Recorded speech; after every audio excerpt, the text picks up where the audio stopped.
Bună dimineața și bun găsit la BU. Sunt Sabina Iosub și vă invit să rămâneți alături de mine în următoarea jumătate de oră, căci o să discutăm chestiuni importante ce se întâmplă aici în Parlamentul European. Today, here with me in the European Parliament in Brussels is Virginjus Sikevicius. Thank you so much for your presence. Thank you for having me. You are now a member of the European Parliament. You've been European Commissioner for Environment. The public in Romania knows you very well. Let's see what are the main priorities, in your opinion, for this European Parliament. Now you are focusing, I've seen, on TRAN committee, and things are very important, as we've seen in development. Well, so to begin with, yes, I'm vice chair in the Transport Committee, but I also contribute and work in the Economic Committee, but also ITRE. So well known for energy research, and all these three committees. Of course, my main focus, but I hope that the Parliament as well, is going to be on the green transition, because the legislation that was adopted in the previous term on the Green Deal needs to be implemented. And most importantly, that when it's implemented, that it involves people, so that the people see real change, lower bills for the energy, better infrastructure, better communication, cleaner air in their cities. All that is actually the work of these three committees. On top of that, of course, we have to take into account the new reality, geopolitical reality. So, of course, defense is going to be one of the topics which I'll be following very closely. I'm already going to be a rapporteur on the defense file, which partly I proposed with the previous commission, but now I will have a chance to improve it even further as a member of the parliament. We've seen that in the last mandate, focusing so much on green had also some minuses. We've seen some reactions from some member states and also from some citizens across Europe. Will we see some differences in way of tackling things? Well, you know, I think the most vivid is a farmers' protest that everyone remembers. But is it the farmers' protest is a cause because of the Green Deal? I don't think so. I just returned yesterday from the United States. They also have a sharp decline in the number of farmers. And I think, you know, at the end of the day, what's the most important is the cultural difference, that farmers' work, labor, is not being respected and rewarded enough within the society. Yeah, that's true.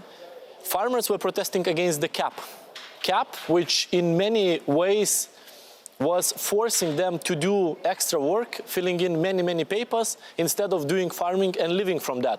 Because farmer, at the end of the day, is a person who is not asking for a subsidy, is a person who wakes up every morning, who loves his land, who works this land tirelessly, and then when he doesn't feel rewarded, of course, that's something where people can go on the streets and protest. So I think the most important for us is to change this, to ensure that farmers, foresters, fishers, but also teachers or nurses can make a decent living, that the standards, the living standards, would be higher. And I think this is the issues that every day people meet. And therefore, you know, fancy programs like Green Deal, zero pollution, or any other policies, they should be in a way implemented on the people's level, so people would see the tangible difference on the ground.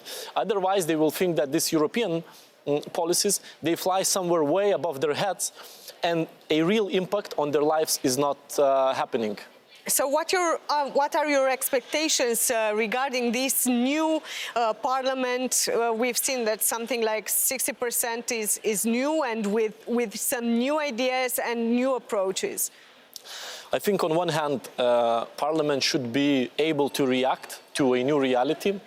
Secondly, I would love that Parliament would have a vision, a clear vision, because what I really loved about the previous mandate, when the Green Deal introduced, and that was a first policy introduced, it was called EU's mission on the moon.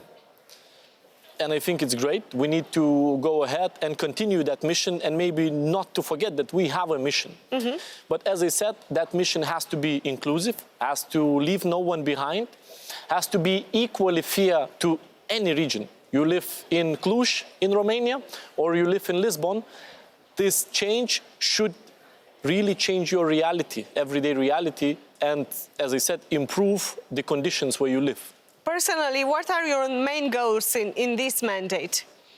Personally, I think, as I said, focusing on transport, I see many angles, but most importantly is to improve the connectivity among EU member states, but also among the EU cities. First of all, by rail. We cannot expect citizens to choose rail while it's an option that takes longer, is not comfortable. So we have to... Sorry for interrupting, but we have this case in Romania. We have the longest railway, but it's so damaged that it cannot be used. Exactly. So we need to improve that, because we see that more and more we have cars on the streets. It's blocking the streets. It's blocking the main highway. So for cargo, but also for passenger use, trains should be used. So we need to lift those barriers. Of course, we need to deepen our single market. So when we talk about the competitiveness of the EU, the strength that we have, that no one else in the world has, is our single market.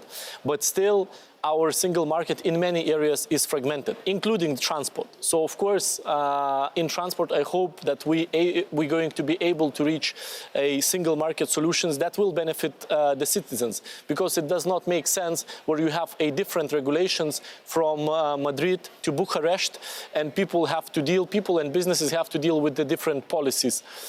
On top of that, as I said, I think EU needs to strengthen its defense capabilities.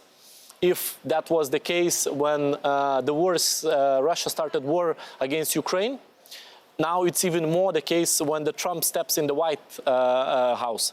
Because we remember very well, he constantly reminds, and we see already from the team that he is forming, it's people who will constantly remind about the gap of funding for defense. So, of course, that's another key topic for EU to have a common solutions. Because, well, we have to defend EU border from an enemy that is equally dangerous to Romania, because we know how close is Moldova, how close is Romania to Ukraine, but also equally close to Lithuania or Scandinavian countries. So therefore, the understanding of the threats should be equal across EU, but also when we invest into defense, because it's extremely expensive, it also has to be done in a common way, common purchasing maybe, new solutions, which I hope that the Commission will bring on the table, and of course this Parliament will be working very closely with the new Commission. Usually is about money. The money are the problem, the key problem in many situations, like infrastructure, constructing highways or railways, or trying to connect countries. Money, we are talking about money when we are looking at the defense area. Where do we have the money from, if we have them in Europe? Clearly, we have to cut somewhere. The current budget that we have is not enough. The current budget of the EU is a 1% GDP of all EU member states. And that's not enough anymore for the needs that you've mentioned. If we want to improve connectivity, if we want to improve conditions for our farmers, fishers, foresters, if we want to have more socially inclusive Europe, or if we have to improve the defense capabilities. So the chances are a few. So, of course, member states that are paying in the EU budget increase their payment with the new MFF budget. Opportunity is to issue, for example, for defense bonds. That could be a solution. A solution could be RRF money, because we see that from the member states, a lot of those funds are not being used. Yes, RRF works differently than the EU budget. If it's not unused money, it basically means that EU didn't go into the markets and didn't borrow. But maybe we should use this opportunity and actually still go into the markets and borrow for the defense needs and use this instrument in a full capacity. So I think solutions, there are multiple. So we just need to be creative. On top of that, of course, we need to be creative of how to earn money, how to increase GDP, because we see that currently EU's economy has not been moving forward quickly. We see Germany's economy being really stuck.